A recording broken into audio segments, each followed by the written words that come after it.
So Erin and Brian, thank you so much for taking time out of your busy days doing research and teaching and all of the things. And we're so grateful for the virtual Zoom in from Madison. So Dr. Erin Silva is a professor in the Department of Plant Pathology at the University of Wisconsin-Madison. Her research includes projects involving organic no-till production, organic cover crop systems, participatory breeding and trialing in organic systems, and cost of production tools for diversified organic vegetable producers. Erin currently serves as co-facilitator of the Wisconsin Organic Advisory Council and as Associate Director of the University of Wisconsin Center for Integrated Agricultural Systems. Some of you probably also know her as the co-moderator of O-Grain. I think I get emails a couple times a day from you, Erin, on that listserv. And I think that's how a lot of farmers down here are super familiar with your work as well. So thank you for joining us. And also with us is Brian Luck. Dr. Brian Luck is an assistant professor and extension specialist in the Biological Systems Engineering Department at the University of Wisconsin-Madison. His research is the Badger Ag Lab Tech spans the areas of machinery management and optimization, remote sensing via uncrewed aerial vehicles, and sensor development and testing for precision agriculture applications. Dr. Luck has also been focusing on planter technology and modifications for organic cover crop-based no-till production systems for corn and soybeans. Dr. Luck received his BS and MS degrees from University of Kentucky, welcome back, and his PhD from Mississippi State University. So clearly between agronomics and equipment considerations for reduced tillage systems, these two are some experts for us today and could talk for days and days. We're going to keep it to an hour today. And please come back at 5 p.m. Eastern time for continued conversation. So we're going to start with Erin. It's all yours. Thanks, Brooke. And I'm thrilled to be joining you here today. This is actually my first virtual conference. So you guys are launching off my extension virtual season. So I am just really, really happy to be here to talk with you all about one of my favorite topics to present on reducing tillage in organic systems. And so my screen's showing up okay? You're good. All right, awesome. So I think I must have sent along a little bit of a dated bio, which I apologize. I am the state extension specialist for organic agriculture in Wisconsin and have a research and extension position at UW-Madison. And as Brooke mentioned, my extension program leads the O-Grain program. So O-Grain is we have a lot of different resources related to organic grain production, a lot of programming, hopefully have in-person field days this next season, which are organized across the Midwest. And so through this program, there's lots of resources you can access, including our research summaries of our no-till system. So I have on here our website. So if you go to the website, there's resources, there's past presentations from our conference that we hold in January in Madison. We're not doing the conference this year. Instead, we're collaborating with Moses on their conference. So there's like a 10-session O-Grain track within the Moses conference at the end of February. If you want more virtual conferencing, please look into that. But that we have resources from videos from previous conferences on our website, YouTube videos, fact sheets, research reports. And as Brooke mentioned, we have a really active listserv. So you can join our listserv. Farmers ask questions. There is really interesting conversations on there. There was a big 2-week conversation on carbon sequestration and carbon capture, and a lot of questions on how people are doing organic no-till. So there's also a way to get a weekly digest so you're not inundated with emails, but I would encourage you to join that as well if you want to learn more about organic no-till and have other farmers to bounce questions off of. So to start off, I always like to kind of present it as the elephant in the organic room, the issue of tillage.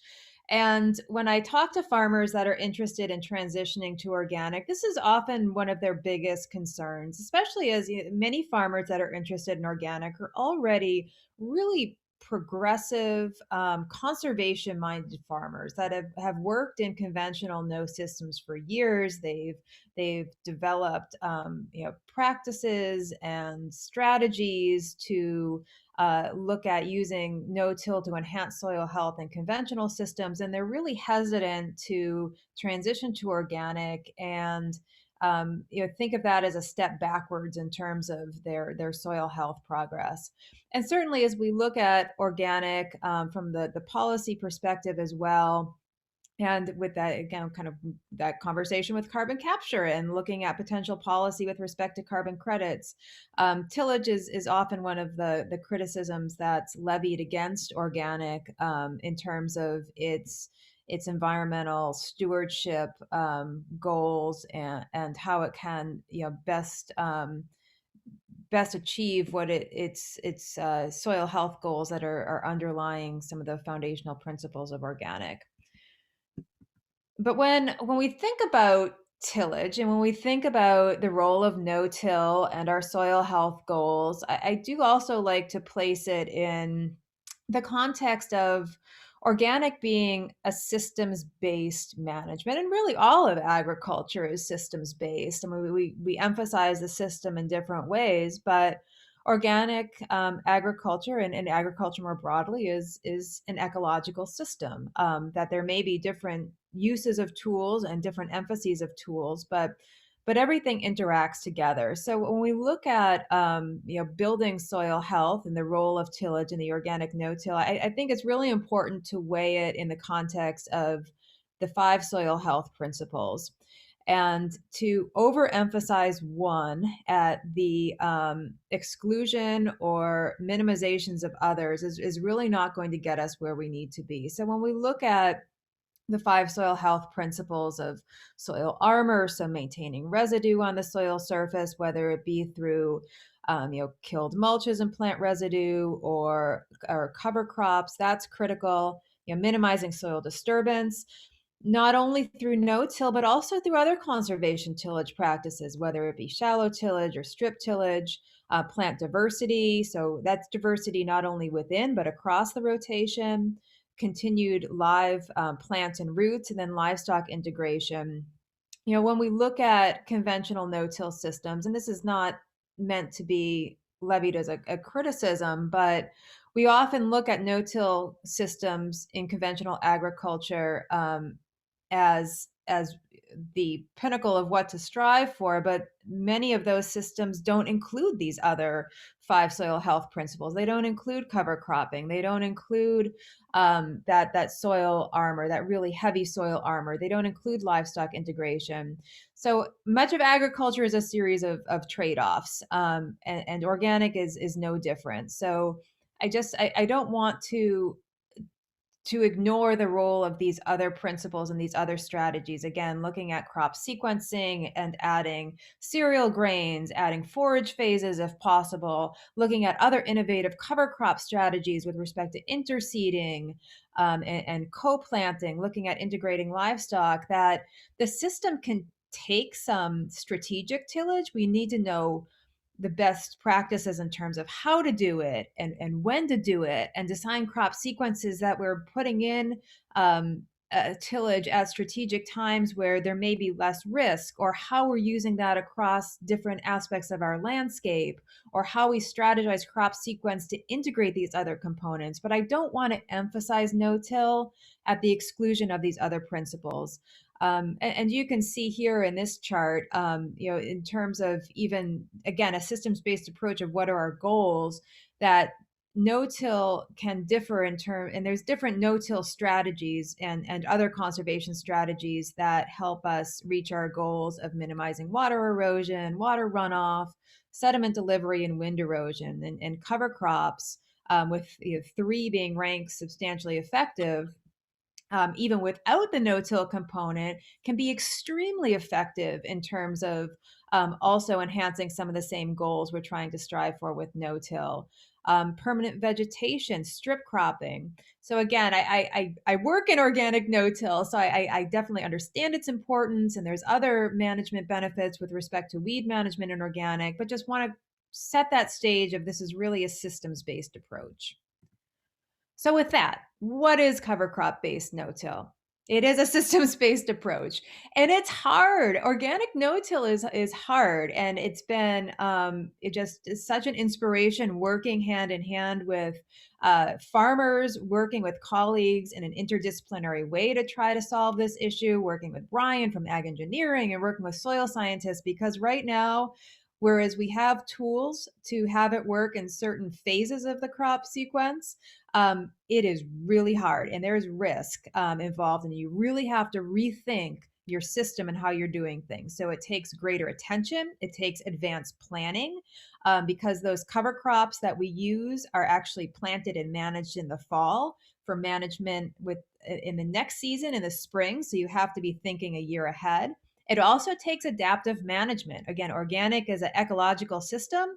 So this is not just true with organic. I know it's true in conventional systems as well, that you not only have to have a plan A, you need to have a plan B and C and D and even Z, because you don't know what that season's going to throw at you. And if you get in the mindset that you're going to do organic no-till and you're going to manage it that way come heck or high water, and something happens where you don't get the cover crop biomass, you're not able to manage at the same time that you think you're going to be able to manage, you need to be ready to adapt and not think of it as a failure, but think of it as just a different way to move forward to reach your longer term goals. One of the most exciting things that I've seen over the last few years is new equipment for rolling and no-till planting. And that's where it's just been so exciting to have Brian on board and his connections with the industry, because not only with organic no-till, but I think organic in general. I mean, a lot of the equipment we have, and even the varieties we have been adapted to more of a conventional mindset and conventional management. I think there's so much potential of what we can do with organic if we build the right tools. Again, not just steel, but also genetic tools, varieties, and ways that we can adapt to make this work. The other thing with organic no-till is you have to be aware of different pests and different pest dynamics. So particularly in fields with perennial weeds or some early germinating weeds, and I'm not sure exactly how this translates to Kentucky, because I know our weed flushes and our dynamics here in Wisconsin, but this is not a system to clean up weeds. If you have a weedy field, this is not the best way to go. You should clean up those weeds before you do organic no-till. And this certainly is not a system to help with perennial weeds, but it can help with especially small seeded annual weeds, like giant ragweed, or even some of the resistant weeds we're seeing increase, like water hemp. This is a good tool for that. So it's kind of knowing your goals and knowing how this fits in. And there's other especially with as we try to adapt corn into the system, other issues with knowing how to manage for seed corn maggot and true armyworm and pests that can actually be attracted to the residue that then can affect your cash crop. And I'm flying through this, I know, but I want to encourage people to reach out afterwards or attend our roundtable later, because I will be able to dive into this deeper. So in terms of where organic no-till works in the crop sequence, and I like to use the term crop sequence in terms of crop rotation. Joel Groover from Western Illinois University really turned me on to that, because again, it really stresses that adaptive management, whereas rotation seems more set, that this is what you're going to do. You're going to grow this in year 1, this in year 2, this in year 3. Sequence is more of a strategy of how things fit together that's more adaptable, again, to kind of reach your goals and respond to conditions of a given year. So in terms of where in the crop sequence organic no-till can work, we've had the most success in Wisconsin and really nationally with soybeans into some sort of winter annual cereal grain. And the way we strategize this is planting the cereal grain in the fall. And I say fall, but actually people have corrected me that it's really late summer that we're aiming for. And then we'll talk about why this is so critical. But that rolled cereal grain, it then grows, it's dormant in the winter, regrows in the spring, and then we roll that flat to create a mulch to prevent weeds from germinating. Cereal rye works the best because it has a high degree of allelopathy, and it's amazing as we've tried other cereal grains like winter barley and winter wheat, even with the same amount of mulch on the soil, how much more that cereal rye suppresses weeds because of that allelopathic property. The other dynamic, so we have the dynamic in terms of suppressing weeds with that mulch, preventing light from reaching the soil surface. We have the allelopathy, but the other element that helps suppress weeds is that high biomass rye depletes soil nitrogen levels to starve weeds. And that actually can help reduce weed populations and weed flushes too. That adds a whole other set of management challenges when we look at crops beyond legumes like corn. And we'll talk a little bit about that and why that's been so challenging. But that is an important aspect in terms of how the biology and ecology of the system works with the weed suppression component. So corn is something that we've been struggling with. You guys in Kentucky, and this is where it's so much fun to talk to people in different areas and see what works and different doesn't work. You may have more opportunity to make corn work. Not to say that it's not risky, not to say that there's not going to be challenges, but having a bit longer of a growing season, our growing season is too tight with the cover crop variety tools we have available that both give us the biomass and give us the overwintering characteristics we need to really make this work to get a decent yielding or any yield off of our corn crop. They've done a lot more work with corn and hairy vetch at Rodale, in Maryland, so more of the mid-Atlantic states that may be more similar to your climate. And it is more workable there. North Carolina's done a lot of work on this because you have just that much of a longer growing season and potentially a better suite of cover crops to use that can overwinter. But like I mentioned, I mean, some of the dynamics of why this works with weed suppression has to do with nitrogen tie up. So corn, some of our challenge, and Brian's been helping with this again from an equipment standpoint of how to deliver that nitrogen to the system, is how do we get some supplemental manure or compost to that crop. For the cover crop that we've typically used, it's been hairy vetch, which is a overwintering high biomass legume. We did try that to try to enhance the system by adding a little bit of cereal rye to that, so having a cereal rye hairy vetch mix. But regardless, even with that legume cover crop, we still need to deliver more N to this system to get that N available to the corn early on when it needs it for that early growth. So the mixtures of hairy vetch and rye do suppress more weeds. Again, we have the allelopathy, we have other dynamics with that rye, but then it brings other challenges as well. So we're still working on that. I think we made some really good progress with some new tools we have available with between row crimpers and other tools, because some of the issue too is managing to get that corn planted early enough that we can, again, kind of achieve the yields that we're shooting for in these systems. So this is a timeline of how you manage and the different steps that are involved in managing organic no-till. So like I mentioned, the first step is to get that cover crop in late summer. And this is a slide that I borrowed from Matt Ryan at Cornell University, who does a lot of work in these systems well. And you can see he's already changing his terminology to late summer. And this is absolutely critical. You need to get those cover crops in early enough. And September is definitely still what you'd be targeting in Kentucky as well. Whether it be a legume like hairy vetch or a cereal rye. So this requires really, again, planning ahead and thinking of what your rotation is going to be, because a typical corn crop following soybeans, if you're trying to do no-till soybeans after corn, typically you're harvesting that corn too late. And if you try to get that cover crop in after corn, you're not going to get the biomass you need. You're not going to get that spring weed suppression you need, and the system's not going to work. And again, having farmer to farmer exchanges to share different rotations that are working for them, I think is absolutely key, because it really requires kind of rethinking and revisioning if you're absolutely committed to doing this organic no-till system, and how all these different pieces of the jigsaw puzzle are going to fit together. Like I mentioned, through the winter and early spring, that cereal rye protects the soil. And it also early in the spring gives you some weed suppression too. And I have another photograph.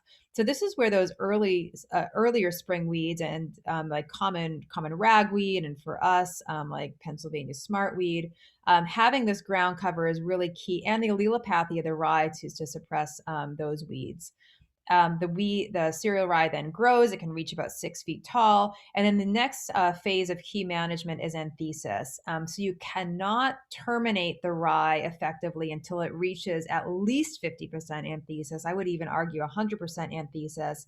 And that doesn't happen until late May or early June. So you need to be realizing that you're going to be potentially planting a little bit later, although as organic farmers, we plant later anyway. Soybeans are planted directly into that residue or prior to rolling that residue, and then it's rolled. Soybeans emerge, and then that mulch suppresses weeds. And then we get a no problem harvesting over that mulch. So this is, again, I just want to stress the importance of planting early. And this is a photograph from Stephen Mirsky and Bill Kern. So this is from more of the Maryland, Pennsylvania area.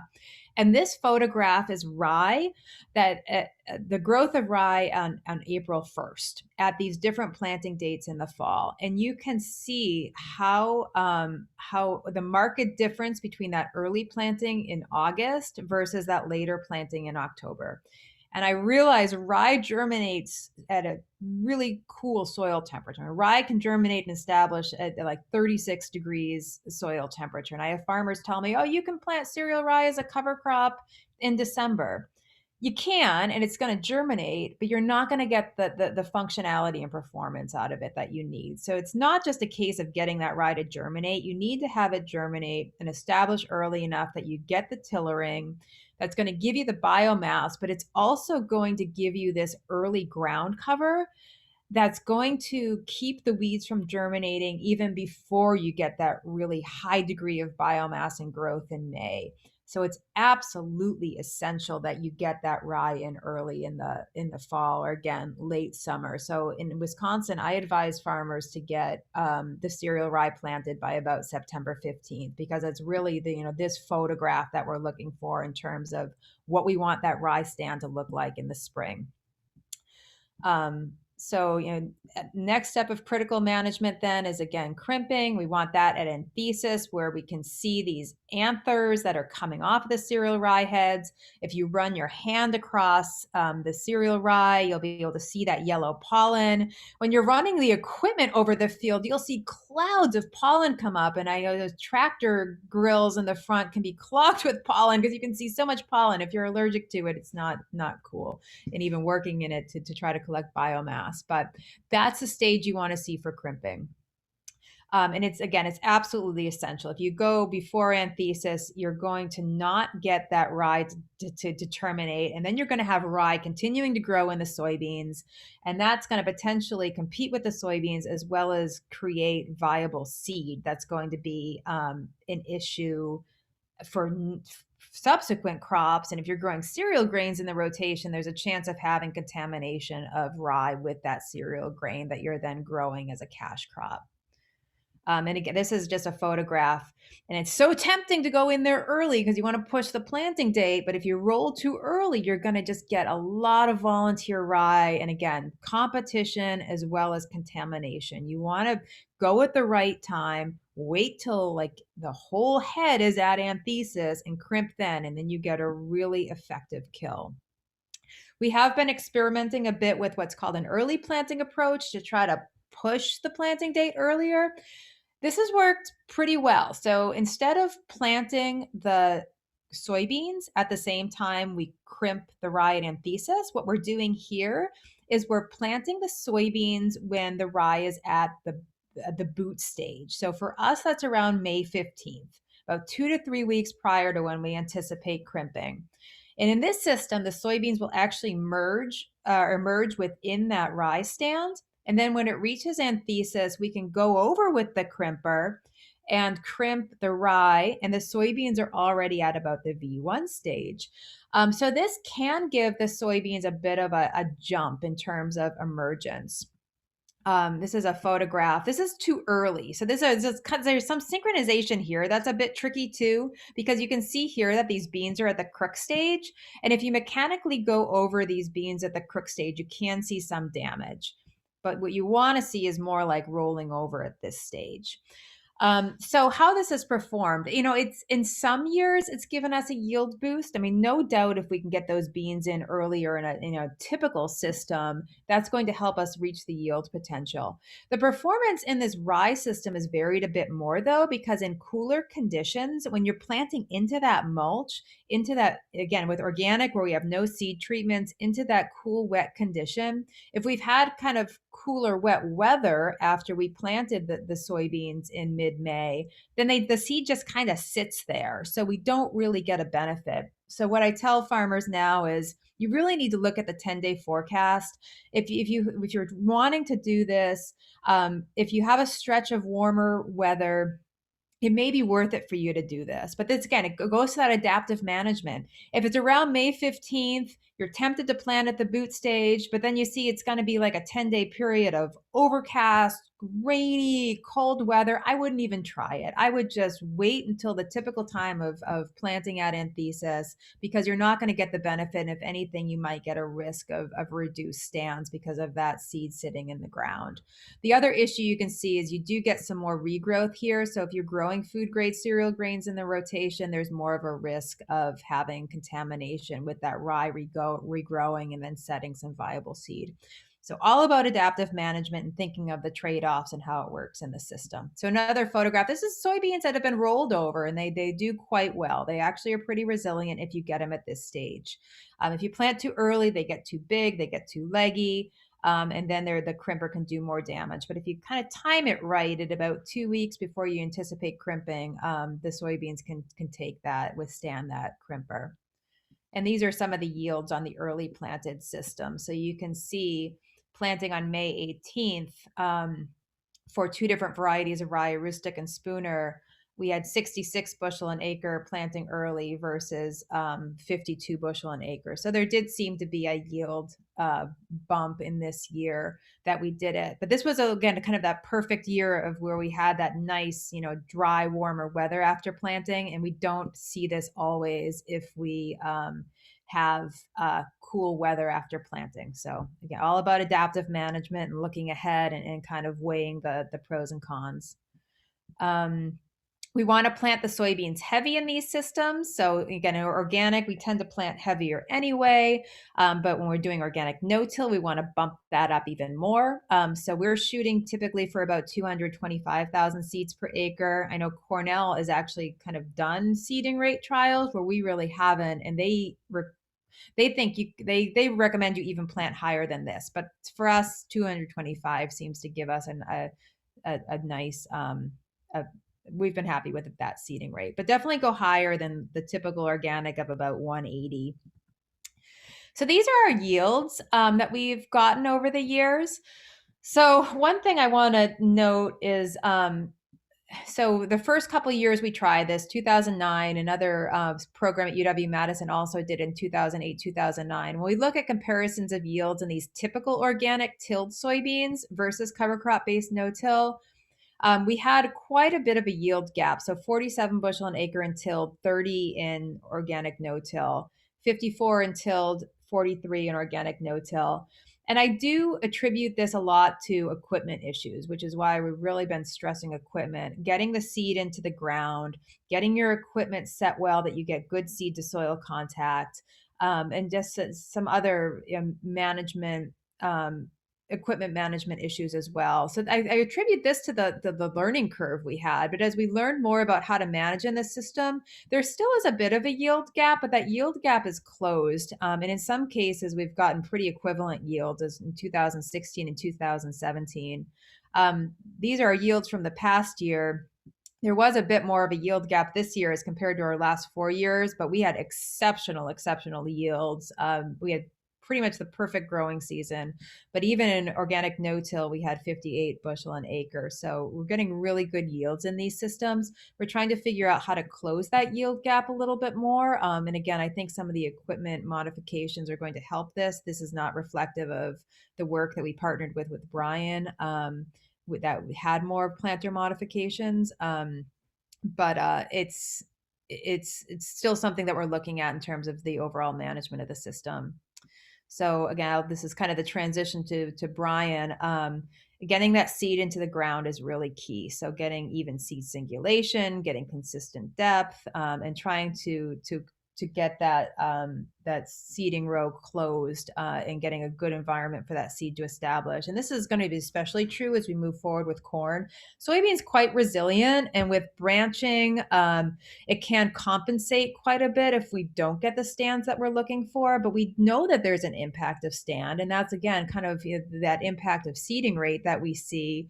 And this is hard when we work in these high residue systems. But again, I don't think we've really thought about equipment modification oftentimes for these high residue systems, but that's increasingly becoming of interest in conventional as well. These are just some photographs to end with. I think this is a photograph. Oh, it's a video. I forgot I put this video in here. I know we're at 10:30, so I don't know if I want to show the video. We don't have to. The videos are on our website or Facebook page if you want to go look there, but just wanted to show you how beautiful the field looks. There's no weeds here, and we did not go through and pull the weeds. This can really do a good job if you can get that rye established and get the soybeans planted and do the termination at the right time. So just some rules of thumb as we transition to Brian's presentation. Start small. There is a learning curve, so I wouldn't do all your soybean acres this way. I would manage some of your soybean acres this way. Plan ahead. Think of how this fits into your crop sequence. Strategize how you're going to get that rye planted early enough in the late summer, early fall. Be flexible. Adaptive management is the key with all of organic, and especially here. If you can't get that rye in early enough, don't do it, or manage it as a green manure. If you come in the spring and there was winter kill or the rye didn't establish, don't try to crimp a thin stand of rye. Be adaptable. Be adaptable with your planting dates. You can shoot for early planting of soybean, but if it doesn't work out, don't think of it as a failure to plant a bit later. And follow these principles. I mean, there's room for experimentation and adaptation on farms as you learn what works in your system. But if you're going to start with it, start with the principles that work. Early planting of rye, heavy seeding rate of rye, 180 pounds per acre. Do the easy, less risky way of planting and crimping at anthesis, heavy seeding rate of soybeans, and get your equipment set so you get the seed in the ground. And then be realistic about your goals and temper your expectations. Right now, a complete organic no-till system is still something we're all working towards and striving for, but we're not there yet. So I wouldn't try it. I would try to adapt your management to incorporate all the soil health principles. Start with soybean, and hopefully we can continue to work as an organic community and scientists to find ways to make this work for other phases of the sequence. But right now we're not quite there yet. So just put that into your goals and be realistic. So that's all I have. I know I flew through this, but I hope that we can talk more at later on this afternoon. Thank you so much, Erin. There's a whole bunch of questions, and guess what? They're all about weed management. Okay. So I'm really excited about that farmer roundtable with you all later, so we can get into a little bit of the discussion about what your all's perennial weeds are there, what sort of annual pressure you have, and how that compares to what we're seeing here in Kentucky. And really, the farmers are going to be the best one to talk to you about that. So that's the bulk of the question. Like, for example, Johnson grass is our issue here, like nonstop Johnson grass. So so we'll want to get into that. But in the interest of time, I definitely want Brian to go ahead and get his presentation going. Erin, are you feeling like you want to respond to one question now, or do we want to save them for later? Either, whatever you prefer. I'm not, Johnson grass is not something we have here. So I will have to look that up in preparation to see. There we go. Analogs would be so that I could maybe give some perspective, but that's interesting. And that's where, again, I think these, where O-Grain is a bit more of a national network, having more of these local events and local community discussions are so critical, because the adaptations are going to have to be made across different regions as well, with different weed pressures and other dynamics in the system.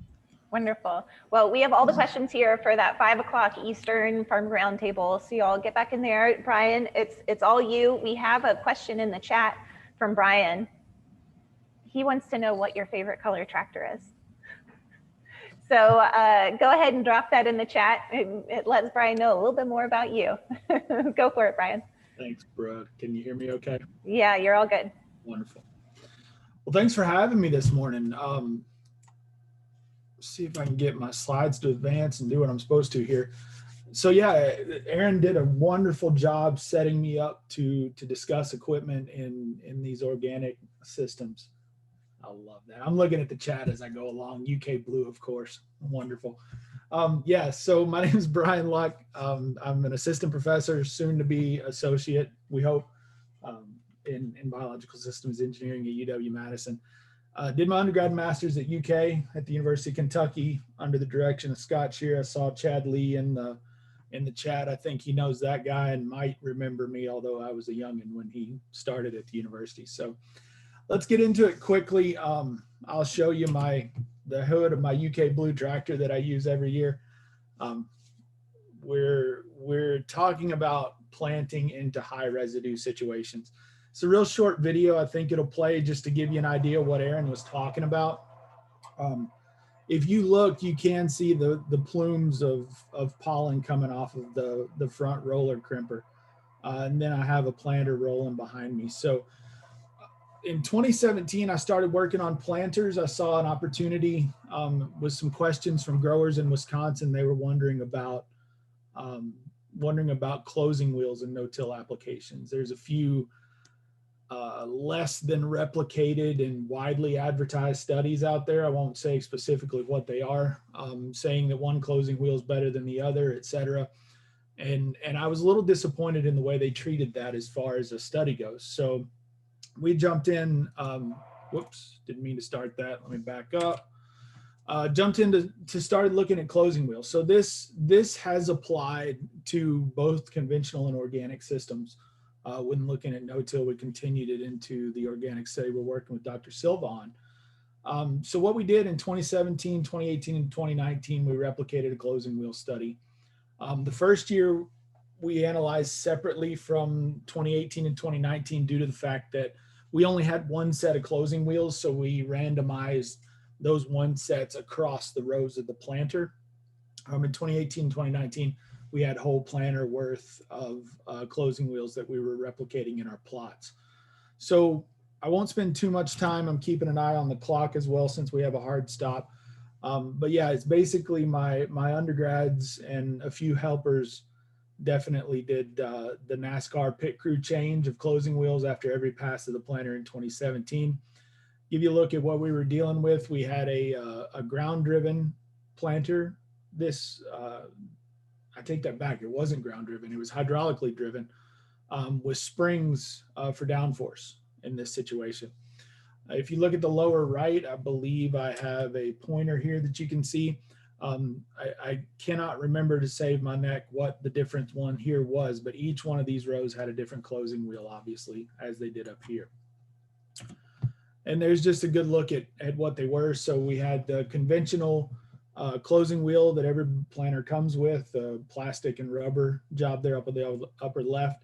We kind of had a curved tine, which is the product name as well.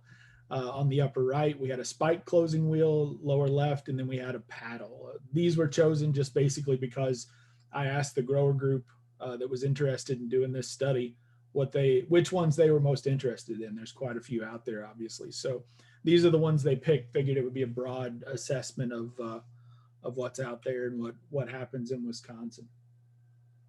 I see Dr. Lee asked me what was my planter speed. I'll go ahead and answer that. We were running at 5 miles an hour, and they were about 100-foot plots. If anybody knows how planting plots go, this was a dump the clutch, get the planter in the ground, let the auto steer take over, and slam on the brakes at the end. So when I do these studies, my goal in this situation was to replicate what producers would see in the field. So we made our plots quite a bit longer, and was able to achieve 5 miles an hour with the planter in the ground, definitely within the center of the plot, which is where we assessed emergence and yield within each of these. Thanks for the question. So moving through 2017, obviously just 1 year worth of data, many site locations, though we had 4 or 5, I believe. We showed with an alpha confidence interval of 90% that we were able to increase emergence by 2% using aftermarket closing wheels. So no one closing wheel stood out as the best one in Wisconsin, but the aftermarkets versus the standard were able to show 2% better emergence in 2017. I put the question mark promising on there just because something else happened that I want to explain in a second. So looking at 2018 and 2019, I finally got my own planter in this case. One thing I do want to explain is it is a 3-point planter. I'm not sure how many people in the room are real equipment fanatics, but one question you probably should be asking me is on a tractor in the 150 horsepower range, how much downforce do I get out of that 3-point hitch? And the answer to that question, which is why I'm still getting used to this Zoom thing. I'm a very interactive speaker, so I'm going to ask myself questions and answer them, is zero. The 3-point hitch on a tractor of that size is made to lift and basically lift only. It won't push the planter down. So I have 4 row units on the back of a pretty light tractor. This was our conventional study. So you see the starter fertilizer system up here. We didn't have that on in the organic study, by the way. But one thing I do want to call your attention to is the toolbar that the planter's mounted to. If you look closely, you see a real nice rust color there on the end. That is because the toolbar is filled with steel. So I have basically a 5,000 pound 4-row planter that I'm using for this. So each row unit with its own downforce, the planter has sufficient weight to keep the row units on the ground running at 5 miles an hour, okay? So looking into emergence rate, we did our best to try to capture the emergence rate as well as the final stand count during the 2018 and 2019. One of the things you'll run into and see here is that basically at one of our locations, this was in sandy soil in the central part of the central part of the state of Wisconsin, obviously called the Central Sands. The emergence happened so quickly that we didn't capture any emergence rate data. Looking in the southern part of the state, we were able to capture some emergence rate data as well, but no statistical significance there. What I will show you about though is in 2018 and 2019, I will tell you that the soil was fairly wet when we planted both years. So it was a pretty wet year in these no-till systems. And we were able to show that we were looking at down pressure as well as the closing wheels. In this case, which research is maddening sometimes, the low down pressure and the standard closing wheel as far as emergence outperformed the other combinations. Why is that? And there's going to be a recurring theme here a bit about down pressure, because the real trick to planting when we get right down to it is seed in the ground at the right depth, plenty of seed to soil contact, and as best we can minimize sidewall compaction so the roots can take off as fast as possible. So if you think about this, in a wet year, the low down pressure was actually putting the seed at a better depth for emergence. So you can see the aftermarket closing wheels here in the center were not statistically significant different from the low standard, but both high and low. What we did see is the high down pressure with the standard closing wheel had quite a bit lower emergence, and that was statistically significant. So my story here is basically that if you had the right situation with the low down pressure and the standard closing wheel, that's the best emergence. If you put on the high down pressure with the standing wheel, you're going to get the worst emergence. The aftermarket closing wheels were able to, not to use a religious reference, but absolve us from some of those sins. If we did have a high downforce, it still allowed the emergence to happen, and it didn't hurt the low downforce in this case. So it is all about planter setup and a lot of getting out and digging and testing and making sure you're at the right depth, you have the seed to soil contact, etc. Okay. So I told you all about the closing wheels just because it's something that everybody can sort of get their head wrapped around and maybe invest in pretty easily, pretty low hanging fruit when it comes to a planter. But 2% better emergence in 2017, pretty dry year. And we were able to get that observed. In 2018 and 2019, you know, your soil types and conditions influence these closing wheel and down pressure performance. So heavier soils require more aggressive closing wheels. Soil moisture plays a big role. And then obviously my recommendations from an extension standpoint, get out and check the performance often, actually. I remember growing up on a farm in West Kentucky. I'm from Hopkins County, for those of you in here in Kentucky. We would check the planter settings at the beginning of planting a field and plant the field. After having done some of this research and looking at it, I think checking more often than that would probably be a good recommendation. Get out and dig a little bit in the row, just to make sure as you go across soil types, if it's not uniform, you are getting that planting depth and seed to soil contact that you expect. The other thing I say, you know, get your hands on a few closing wheels to try. See if you can either hook, crook, borrow, etc., to see how they perform in your soil types. And also, instead of doing a whole planter like I did with the aftermarket closing wheels on both sides of the row unit, do a half planter. So a standard closing wheel and then an aftermarket on the other side could provide enough tillage and sidewall compaction to do a nice job. The other thing I will tell you to pay attention to is make sure you put them on opposite sides as you go away from the center, so your planter pulls straight. So I brought a little data from a couple other states and studies to share with you, just to kind of reinforce the point about this down pressure stuff. The way Erin and I got connected to work on some of this was they were saying they weren't able to get their planter in the ground when they're planting into these heavy residue no-till situations through about an inch or inch and a half of rye residue. I won't tell the story on what they were trying to do to make it happen, but long story short, we talked about it in the weight of the planter, and the weight available, down pressure available to the row units is probably the biggest thing. We have now on the market these aftermarket, active downforce systems. So they're hydraulically controlled. They do downforce as well as lift the row units.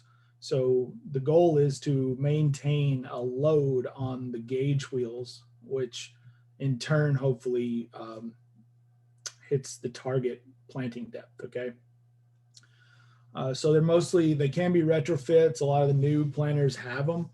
And it is a bit of an investment. Some of this could be achieved just making sure the total planter weight is correct and getting the springs set to the proper level as well. So downforce, even though I'm talking about active systems here, you can make those adjustments as you go forward with springs and just planter weight when you're planting, okay? So varies across soil types and something that you probably should think about. So there's a study out of Alabama that was done back in published back in 2017. It was actually done before that. They looked at 3 planting depths and 3 downforce settings using springs. In this case, they counted emergence at 75 and 100 growing degree days. One thing I will tell you, since you don't have the paper in front of you, is one planting year was cold in the spring and one planting year was hot. So the 2014 year was pretty cold temperatures and the 2015 was pretty warm. So if you look at some of this data, this is corn plant population at 75 growing degree days from planting. You can look at the top here, which is the 2014. Like I said, that was the cold year. And then the planting depth is across the x-axis there. 2 fields replicated, but basically what you're seeing is 0 downforce, 1.1 kilonewtons, which is, you know, somewhere in the, I forget, I put it on the other slide, 247 and 405 pounds. So in each case here, the heavier downforce numerically, if not statistically, reduced emergence. at the 75-degree day. If you look at the 2015 growing season, yes, there's variation in there, but not enough to concern anybody with. All the A's are A's. So in the warmer growing year, the growing degree days where it was warmer, soil temperature was higher, the corn came up. You can see some variation due to, at the higher downforces, but not enough to worry about. So what does that lead us to believe? I'll go ahead and move to the 100 growing degree days. You see some of the similar results. That higher downforce is likely actually putting the seed deeper in these cases, and in the cold situation, it's actually having an impact, especially at the deeper planting depths, having impact on emergence. Okay. Another study I want to point out, well, here's some, a summary of that one. Basically, weather was the driving factor and yield was not affected, which kind of makes me scratch my head, because in some of our studies, yield hasn't been affected by emergencies either, but there could be quite a bit of management changes throughout the growing season. So either way, looking at another study, this one's from Iowa State, and it's gauge wheel soil loading, which comes back to basically down pressure. So they did spacing, they measured a whole bunch of variables in these plots. Contact loads was 40 to 110 pounds, 110 to 200, and over 200. This was all spring based as well. And then they did 3 soil moisture content. So I think this one's interesting because they planted really early, which they call wet, somewhere in the May, June timeframe, which they called moist as it dried out. And then they waited and planted in July, which is just dry, plain old dry, and looking at emergence only. So they didn't pay much attention to yield. This emergence rate index that they defined in the paper, you don't need to know much more than to know the higher the better in this case. So basically presenting this data, you have a control here, which I think is a zero downforce, and then the low, medium, and high downforces. So in the wet time frame, the low downforce, like we talked about before, showed in Iowa that they got a higher emergence index. In July, when it's very dry, they got a higher emergence index with the high downforce. Again, soil mechanics, et cetera. I don't have my soil scientists with me today, but the drier, the harder it is to get it to the depth. So they were able to get it to the proper depth with that case. Same thing in seeding depth as well. So looking at the low, medium, and high and controls, you're starting to see the high down pressure here is planting deeper compared to the lower down forces, and even the same thing seen in the dry as well. So down pressure is incredibly important to putting that seed where it should be at the depth you want it below the soil surface. I had a question in one of my extension tops a couple years ago. Did we measure that 3 inches of depth on corn, or inch, 7.75 to an inch from the soil surface, or do we measure it from the soil surface of the cover crop? It's always the soil surface. The cover crop doesn't matter. So you want to get 3/4 of an inch on soybeans, or an inch, whatever your goal is, from the top of the soil when you're digging. So in summary, on some of the downforce stuff, I'm running up against my time, but I do want to get to this other thing I have to show you. Basically pay attention to your downforce. And if you get into lighter soils versus heavier soils, get out and check and make sure you're hitting that depth to get the seed in the ground. Okay. Setup is key, like Erin mentioned, and I've got a few other things to tell you, but making sure that if you're using no-till coulters, they're running at the proper depth in front of your double disc openers, and making sure your closing wheels are performing properly to get the furrow closed. Again, to get the seed soil contact, etc. So I put a funny picture in here just to show you how a true PhD works. I sit in the air-conditioned tractor cab while everybody works on my planter. I'm assuming I'm getting some laughs because I can't measure from here. But we're working on some of the, like I told you, Erin, some of the high residue no-till planting. Couple of things I want to mention here that we learned about quickly. If you use a closing wheel, which everybody does, plan on it getting wrapped up at some point. And always keep an eye behind you to make sure you're not dragging half a field of rye with you wrapped around one of those closing wheels, because you will not be closing the furrow and you'll actually be kicking some seed out of the furrow in some cases. The recommendation from me, having done this for 2 years now, is roll in the same direction that you're planting, or at very least roll kind of a 45 or less angle to the direction you're planting. That will help. If you go against the grain at all, that rye will stand up, get wrapped around everything on the planter. So kind of want to make sure you're going all in the same direction, lay that mat down, and then plant into it. Another thing I'll talk about too, and something that I've been really impressed with, is we look at seed firmers. So that seed to soil contact is a big deal. That's how you get that plant to germinate quickly and get out of the ground. We've run a few types, a couple of them being the sort of the drag in the furrow seed firmers that are made to maybe inject some starter in furrow, etc. But there is one on the market now, and I'll just go ahead and tell you we used it. It's from Dawn Equipment, and there may be others. Please do your homework on this, but it's a wheel that runs in the furrow as a seed firmer, and the seed to soil contact we're getting with that wheel is 10 times better than we ever got with the drag type or anything else. And not that I'm bad mouthing those, they work fine. But it's just amazing to me that when you put that wheel on there and it's actually turning and pushing down on the seed, when you go to dig it with your tool or your pocket knife, you actually have to pry the seed out of the soil. There's so much seed to soil contact.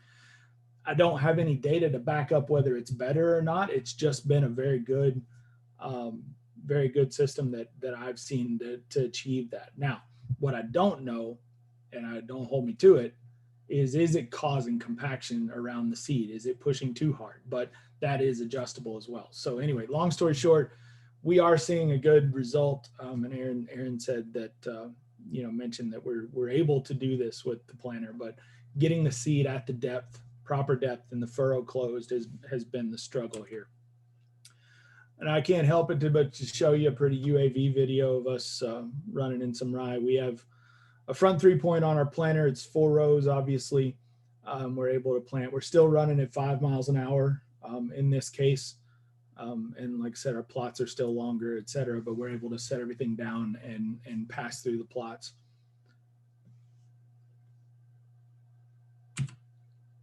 So we do have these study results, and we did it in, Erin will probably tell me I'm wrong, but I think it was 5 locations in 2019, and we did 4 in 2020, something along those lines.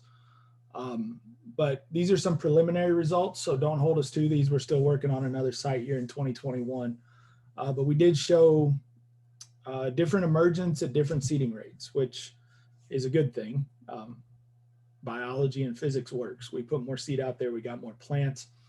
Roller crimpers suppress the weeds in our case here better than mowing. What I didn't tell you is we did try a mowing treatment with the rye. Those suppressions were not statistically different though. So one thing I'm kind of excited about, it was my harebrained idea to try mowing. But if mowers are more common on farms is why I was excited to try it and see if it works. And it's not, it's not a perfect system. The crimpers are better, I think, but the mowers did okay. And yield was not different across all the treatments. So when I told you we had more emergence in the beginning, but we didn't see a difference in yield, does that mean we might be able to back that 225 seeding rate down to 200,000 seeds per acre, which I'll let Erin argue with me about tonight. Corn, we have tried corn. There was not a lot of great results, but what I can tell you is the no-till coulter produced a better emergence rate than not using it in this system. So hair pinning aside, everything else, we did get better emergence by about 2.8% when using a no-till coulter. I think that comes down to having the proper depth achieved.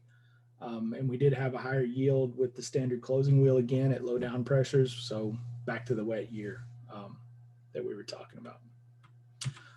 So this is in the presentation. I won't spend too much time here, but the website's available if you want to come check some of this out. I keep posting stuff there and participate in O-grains and other things across the year. So you'll probably see me again. I think with that, as Dr. Lee mentioned, yes, I'm on Twitter, Badger Luck. I put a lot of stuff out there, and I saw quite a few questions. I don't know if I have time for them, Brooke. I think we're gonna have to hold the questions for the Farmer Roundtable. There's one in particular, the closing wheel study that you did, and was that in conventional no-till crop residue fields or in actual roller crimped high tonnage rye or other? The data I talked about today is both. Okay, great. The first round was conventional no-till, etc. But in that CIG study, we do have closing wheel variations too. I just didn't. Yeah. Data, I think that question came in before you started talking about the SIG grant, so that's great. But we are at time, and I know, Erin, you got to go teach. If you're still on here, please feel free to go. All right. Thank you both. I hope many of you come to our roundtable where we can dive more into questions and hear more about what you're doing and try to brainstorm solutions more specific to the Kentucky cropping system. So yeah, I'll see you all in a few hours, or see some of you in a few hours anyway. Yeah, thanks so much. Erin and Brian, thank you so much for being here with us. We really appreciate it. So much great information. We could clearly do multiple day workshops on all of this, but I'm really looking forward to the conversation tonight, 5 p.m. Eastern time. All you Kentucky farmers and farmers from outside of Kentucky, zoom in and we'll have more of that regional conversation that's appropriate. You can share what your issues and challenges are, and you can ask Erin and Brian for all the answers or all the other resources you need to be considering. And I'm so grateful for a lot of the growers that are on the call now. I know you have great stories to share, and our extension agents that are also on here and folks doing research in Kentucky. I think I'm really excited about that conversation later today. So thank you so much.